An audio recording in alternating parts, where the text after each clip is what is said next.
میرے پیارے آقا علیہ الصلوۃ والتسلیم کے پیروانوں، آئیے میں آپ کو بغداد کا ایک واقعہ سناتا ہوں. توجہ ہے نا آپ کی؟ بغداد میں ہلاکو خان حکمراں تھا، اور ہلاکو خان یہ مسلمانوں کا اول درجے کا دشمن تھا.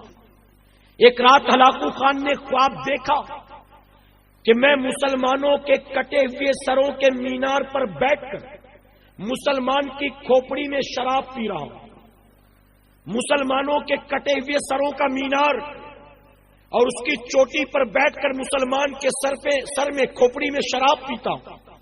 جب صبح دربار لگا، اس نے نجومیوں کو، کاہنوں کو، جوشیوں کو بلایا اور بلا کر کہا، درباریوں، میں نے کل رات ایسا ایسا خواب دیکھا، بتاؤ میرے خواب کی تعبیر کیا ہے؟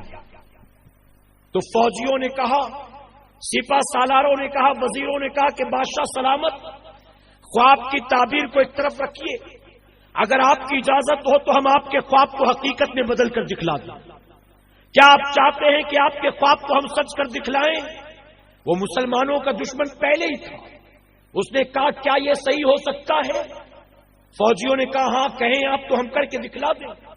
ہلاکو خان نے کہا، جاؤ مسلمانوں کی ایسی آبادی ڈھونڈو جہاں ایک ہی حملے میں مسلمانوں کے اتنے سر ملے کہ ان کے سروں کا مینار بنایا جا سکے، اور پھر مینار کے اوپر مجھے چڑھاؤ اور اس پر بیٹھ کر مسلمان کی کھوپڑی میں شراب پیوں. فوجیوں نے رائے مشورہ کیا اور طے ہوا، چلو بغداد پر حملہ کرتے ہیں. بغداد مسلمانوں کا مرکز، بغداد میں مسلمانوں کی اکثریت، بغداد میں ایک ہی حملے میں اتنے سر ہم کو بآسانی سے مل جائیں گے. اب ہلاکو خان کی فوج روانہ ہوئی، بغداد کی طرف جب چل پڑی، بغداد کے لوگوں کو پتا چلا. جانتے ہو وہ کیسے لوگ تھے؟ ان کے نیم پلیٹ مسلمانوں والے تھے، وہ پیدا مسلمان ماؤں کی کوکھ سے ہوئے تھے، وہ اپنے آپ کو کہلاتے مسلمان تھے، لیکن اسلام سے دور دور تک ان کا کوئی رشتہ ناتا نہیں تھا. وہ جمعہ کی 2 رکعت نماز پڑھتے تھے، وہ عید بقرہ عید کی 2 رکعت نماز پڑھتے تھے، وہ خوشیاں مناتے تھے چند دنوں چند بڑی راتوں میں. علاوہ اس کے اسلام پر وہ عمل نہیں کرتے تھے.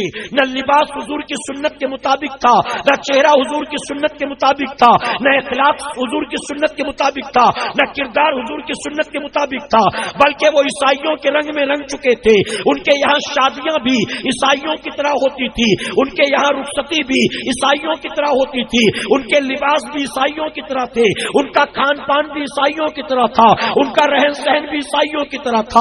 جب نام بتاتے تھے تو پتا چلتا تھا کہ مسلمان ہیں، ورنہ کسی اینگل سے مسلمان نظر نہیں آتے تھے. جب انہیں پتا چلا ہلاکو خان کی فوج ہم کو ہلاک کرنے آتی ہے، وہ بھاگتے ہوئے آتے ہیں ایک اللہ کے ولی کی بارگاہ میں جن کا نام احمد جام رحمت اللہ تعالی تھا. بہت بڑے پائے کے بزرگ تھے. لوگوں نے آ کر کہا، حضور ہمیں بچا لیجئے، ہمیں بچا لیجئے، ہمیں یہ پتا چلا ہے ہلاکو خان کی فوج آ رہی ہے، ہمارا سر کاٹنے آتی ہے، ہمیں قتل کرنے آتی ہے، آپ اللہ کے ولی ہم کو بچا لیجئے. احمد جام رحمت اللہ علیہ فرماتے ہیں، ٹھیک ہے میں تمہارے لیے اللہ کی بارگاہ میں دعا کروں گا، لیکن مجھ سے وعدہ کرو اللہ نے تمہاری جان بخش دی تو تم قرآن کی پابندی کرو گے، شریعت کی پابندی کرو گے، نماز کی پابندی کرو گے، ماہ رمضان کے روزے نہیں چھوڑو گے، حضور کی سنت والا لباس پہنو گے، اپنے چہرے پر داڑیاں سجاؤ گے. جان پر بنی تھی کیا کرتے؟ ایک زبان ہو کر سب نے کہا، ہمیں بس بچا لیجئے، ہم وعدہ کرتے ہیں اگر جان بچ گئی ہم کبھی گناہ کے راستے پر نہیں جائیں گے، یہود و نصارہ کا لباس اتار پھینکیں گے، ہم حضور کی سنت کو اپنی زندگی کے سانچے میں ڈال دیں گے. ہر کسی نے ایک زبان ہو کر کہا. اللہ کے ولی نے کہا، ٹھیک ہے تم جاؤ، میں تمہارے لیے دعا کروں گا، اللہ تمہاری حفاظت فرمائے گا. یہ کہہ کر جانتے ہو اللہ کے ولی نے اللہ کی بارگاہ میں گڑ گڑا کر دعائیں کی. اس کے بعد آپ کے پاس ایک پانی کا پیالہ تھا جس سے پانی پیتے تھے، جس سے وضو کرتے تھے. آپ نے اس لکڑی کے پیالے کو زمین کے اوپر الٹا رکھ دیا، آپ نے پلٹ کر پیالے کو رکھ دیا. ہلاکو خان کی فوج آتی ہے، عراق کا چپا چپا چھان مارتی ہے، لیکن انہیں بغداد شہر کہیں نظر نہیں آتا ہے. ایک دن بھٹکتے رہے، 2 دن بھٹکتے رہے، 3 دن بھٹکتے رہے، انہیں بغداد کہیں نہیں ملتا ہے. آخر بغداد ملتا تو ملتا کیسے؟ اللہ کے ولی نے نے پیالے کے نیچے بغداد کو چھپا رکھا تھا، انہیں بغداد نہیں ملا، واپس خالی ہاتھ چلے جاتے ہیں۔ واپس گئے تو ہلاکو خان کو غصہ آیا، اس نے کہا کیا ہوا، اتنی بڑی بڑی باتیں اور اتنے بڑے بڑے دعوے کر کے گئے تھے، خالی ہاتھ کیوں آئے؟ لوگوں نے کہا حضرت ہم کیا کرتے، ہمیں تو بغداد ملا ہی نہیں، پتہ نہیں زمین کھا گئی کہ آسمان نکل گیا، ہم نے ڈھونڈا لیکن کوئی پتہ نہیں چلا۔ ہلاکو خان نے دوبارہ فوج کو روانہ کیا اور بڑا لشکر لے کر جاؤ، اپنے ساتھ بغداد کے گلی کوچوں کے ماہرین کو لے کر جاؤ، اب کی بار خالی ہاتھ مت آنا۔ اب دوبارہ فوج روانہ ہوتی ہے، لوگوں کو پتا چلا، پھر بھاگتے ہوئے آتے ہیں اللہ کے ولی کی بارگاہ میں، آ کر کہتے ہمیں بچا لیجئے، اب تو فوج اور زیادہ ہے، منصوبے پہلے سے خطرناک ہیں، آپ ہمیں بچا لیجئے۔ اللہ کے ولی نے کہا میں نے تمہارے لیے دعا کی تھی، اللہ نے تمہاری حفاظت کی، لیکن تم اپنے وعدے سے پلٹ گئے، تم میں سے کوئی نمازی نہ بنا، تم میں سے کوئی دیندار نہ بنا، تم میں سے کوئی مسجد میں آنے جانے والا نہ بنا، تم جس رنگ میں پہلے سے رنگے تھے آج بھی وہی رنگ تم پر چڑھا ہے، تم سدھرنے کا نام کیوں نہیں لیتے ہو؟ جان پر بنی تھی کیا کرتے؟ سب نے ایک زبان ہو کر پھر وعدہ کیا اس بار بچا لیجئے، ہم وعدہ کرتے ہیں اب سدھر جائیں گے، اب توبہ کر لیں گے، اب نمازی بن جائیں گے۔ اللہ کے ولی نے کہا ٹھیک ہے، آپ نے پھر اللہ کی بارگاہ میں دعا کی، لکڑی کے پیالے کو پھر زمین پر پلٹ دیا، ہلاکو خان کی فوج آتی ہے، ایک ہفتے تک بھٹکتی رہی، انہیں بغداد شہر کہیں نظر نہیں آتا ہے، ایک ہفتے کے بعد تھکے ماندے واپس جاتے ہیں۔ ہلاکو خان نے اب 20,000 کی فوج روانہ کی، کہا اس بار اگر مسلمانوں کے سر کاٹ کے نہیں لاؤ گے، اے فوجیوں سن لو، میں تمہارے سروں کو کاٹوں گا، میں اس کا مینار بناؤں گا اور تمہاری کھوپڑی میں میں شراب پیوں گا، اب مجھے یہ کام کرنا ہی کرنا ہے، اب یا تو مسلمانوں کے سر لاؤ یا تو تم مرنے کو تیار ہو جاؤ۔ ہلاکو خان نے دوبارہ تیسری بار فوج کو روانہ کیا، اب فوج تیسری بار حملہ ور ہوئی، لوگ پھر بھاگتے ہوئے آئے اللہ کے ولی کے پاس، آ کر عرض کرتے حضرت بچا لیجئے، 20,000 کی فوج آ رہی ہے، اب لگتا ہے بچنا مشکل ہے، بچا لیجئے۔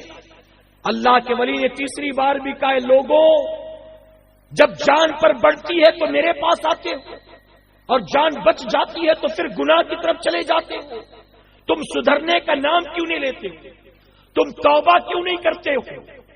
تم شریعت اور دین کے پابند کیوں نہیں بنتے ہو؟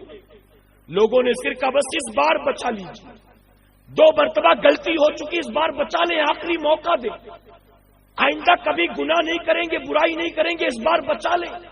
اللہ کے ولی نے کہا ٹھیک ہے جاؤ میں دعا کرتا ہوں۔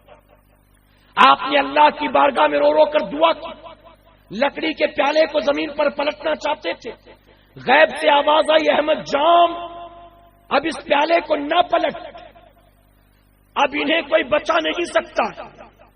اے احمد جام، ہلاکو خان صرف وقت کا بادشاہ نہیں، میرا عذاب ہے جو میں نے بغداد والوں پر مسلط کر دیا۔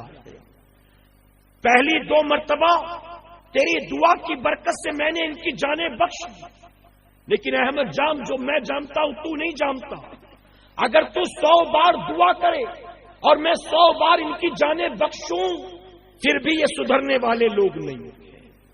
اے احمد جام اب انہیں کوئی بچا نہیں سکتا، اور ان کے ساتھ تو بھی جام شہادت نوش کرنے کو تیار ہو جا۔ ان بغداد والوں کے ساتھ احمد جام تجھے بھی شہید ہونا پڑے گا۔ اللہ کے ولی روتے رہے، گڑ گڑاتے رہے، یہاں تک کہ ہلاکو خان کی فوج آئی، نہ بوڑھا دیکھا، نہ بچہ دیکھا، نہ بیمار دیکھا، نہ عورت دیکھی، جہاں کوئی مسلمان ملا اس کی گردن کو کاٹا ہے، اس کے سر کو جمع کیا، جسم کو پھینک دیا۔ تاریخ گواہ ہے بغداد کی گلیوں میں ہلاکو خان کی فوج نے مسلمانوں کے خون کی ہولی اور ندیاں بہا دی ہیں۔ اے سرکار مدینہ کے پیروانوں، صرف گناہگار اور سیاہکار نہیں مارے گئے، آپ نے سنا ہوگا گیہوں کے ساتھ گن بھی پس جاتا ہے۔ اللہ کے ولی احمد جام رحمۃ اللہ کو بھی شہید کر دیا گیا۔ جب عذاب بروں پر آتا ہے نیک بچ نہیں پاتے ہیں، جب کشتی سمندر میں ڈوبتی ہے اس میں موجود نمازی بھی ڈوب